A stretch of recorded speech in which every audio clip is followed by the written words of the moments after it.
Happy New Year, everybody. 2024 is a wrap, so let's go ahead and take a look back at some of the biggest things that happened in the sport this year. Welcome to Campfire Football. I'm Sebastian North. So let's start with the Africa Cup of Nations. Côte d'Ivoire, the hosts, the team with clearly the best side going into the tournament, at least on paper. But the group stage was a total wreck. They only won one game, and after 3 matches, they were just sitting on 3 points. They sacked coach Jean-Louis Gasset and basically waited for the rest of the results in other groups to come through to find out that they were one of the 3rd place qualifiers into the knockout round. So Emerse Faé, a former player at the national team level who had never managed a top-level professional match in his life, was put in charge for the rest of the tournament. And it worked out. I mean, really, it was a fairy tale. And in front of their home crowd, they take home the big prize. But my goodness, the road to get there was one of the craziest things I had ever seen from an international tournament. Then we've got the 2023 Asian Cup, which was in 2024. It's weird, whatever. Now, the Asian Cup was kind of wild, mostly because there were a few small teams who did really well, and most of the heavy hitters really just fell apart. Palestine, who are in a state of war, if no one remembers, got out of the group stage. Japan and Australia both went out in the quarterfinals.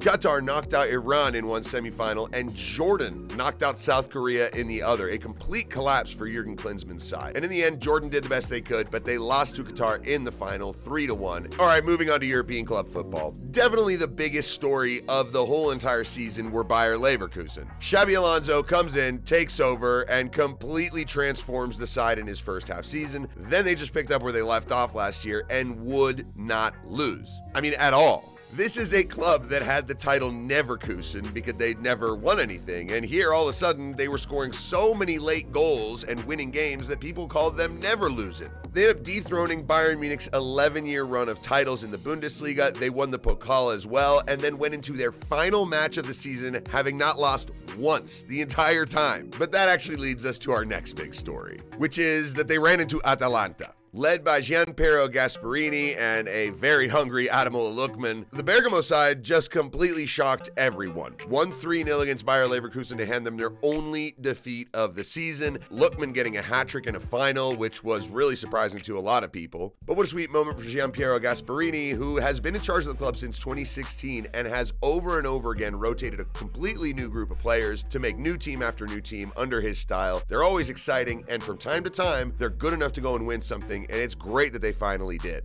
All right, on to the international tournaments, and it was the summer of Spain. Pretty much across the board, they took the lot. They won the Euros and were super impressive in doing so. Not a team that most people thought could actually go and win the competition. They surprised everyone, and they were by far the best team and totally deserved it. Don't forget, they also won the under-23 tournament, the Olympics, scoring bags of goals, beating host France in the final. The only thing that they didn't get was the women's Olympic title. I think a lot of people expected Spain to be able to at least get to the final to face the US. They completely collapsed in the semis against Brazil, so they didn't get that one. But overall, really impressive summer for Spain. But in the women's Olympic tournament, the big story was Emma Hayes taking over the US team just a year after they had had a horrible World Cup failure and just steamrolling straight towards the gold medal. Now, if we talk about other England managers, Gareth Southgate did not have quite so good a summer. Kind of incredible because England actually made it once again deep into a major tournament, into their 2nd consecutive Euros final, and once again, just not really performing. And that was the end of Southgate, but it was his brand to survive, advance, and with a team that talented, people just weren't having it anymore. We've since learned that he had made his decision on the eve of the final that he would leave anyways. Attached to that, another crazy story that's going to be more relevant in 2025 is that they appointed Thomas Tuchel. First ever time England has appointed a German manager to take charge of their national team. We'll see how that goes.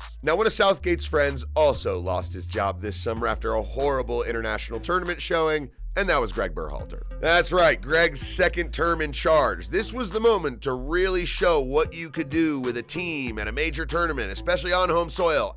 And they were bad. The US did not perform well. It was pretty embarrassing, and Greg paid the price for it, which was only right. And speaking of Copa America, my God, this tournament was a shambles. The fields were awful. You could see that they'd been painted, that the joints didn't fit together. A lot of the matches had absolute garbage attendances. There was also some really amateurish officiating. They also had some crowd trouble in certain games, and it all came on full display in the final, when basically a ton of people just rushed the stadium. Now, as for the US, the one good thing about Greg Berhalter leaving is that in the biggest managerial appointment in US history for sure, Mauricio Pochettino was brought in. There's no doubt this is the highest level manager the United States national team has ever had, and so it's going to be very interesting to see what he can do for the 2026 World Cup. All right, on to some of the scandals. First of all, Manchester City and the 115 charges, this story that seems like it's a big deal, but might just turn out to fizzle out and be nothing. I've got a real feeling it's gonna go nowhere, but that's for the 2025 predictions video. All right, going to the Olympics, there was an amazing one. Canada's women's national team involved in a full-on spygate. Yeah, they had drones flying over the New Zealand team's training sessions. The drone operator got caught, and then in the end, we found out that Bev Priestman, the manager, knew about it, and so did people high up in the federation. Turned into a complete and total mess. And Canada were hit with a 6-point deduction, and the players actually really showed how pissed off they were about this. And they had quite an impressive run to make it out of the group stage despite having a 6-point deficit. All right, and now on to probably the big soap opera that happened this year, and it was all around the Ballon d'Or, and Real Madrid basically just assuming Vinny Jr. was the obvious winner. No, there were people saying, well, Dani Carvajal should win it because he's been excellent for Real Madrid, and right backs never do.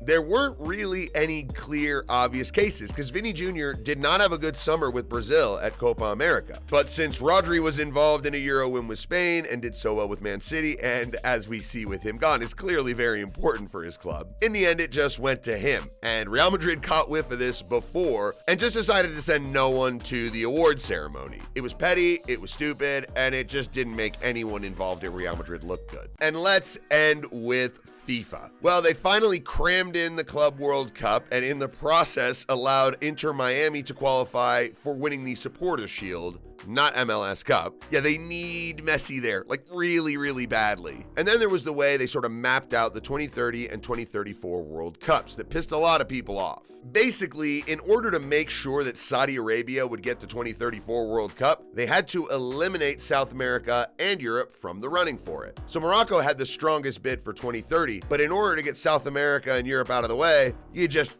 add them in a little bit. Yeah, so the 2030 World Cup is going to have opening matches, just 3 of them in South America, one in Argentina, one in Uruguay, one in Paraguay to celebrate the centenary. And then the rest of the tournament is going to be in Morocco and Spain and Portugal. Australia backed out of the bid, and so who does that go to? Saudi Arabia, you get the 2034. Now, I personally don't care about this, but there are a lot of people who are really upset that Saudi Arabia will be hosting the tournament, and so it's turned into a kind of big scandal where FIFA look like they're just doing the bidding of the rich countries. Obviously, FIFA is going to be involved in a scandal every now and again, and that's the way the year ends. So on to 2025, and keep an eye out for my predictions video. Thanks for stopping by. I'm Sebastian North. This is Campfire Football.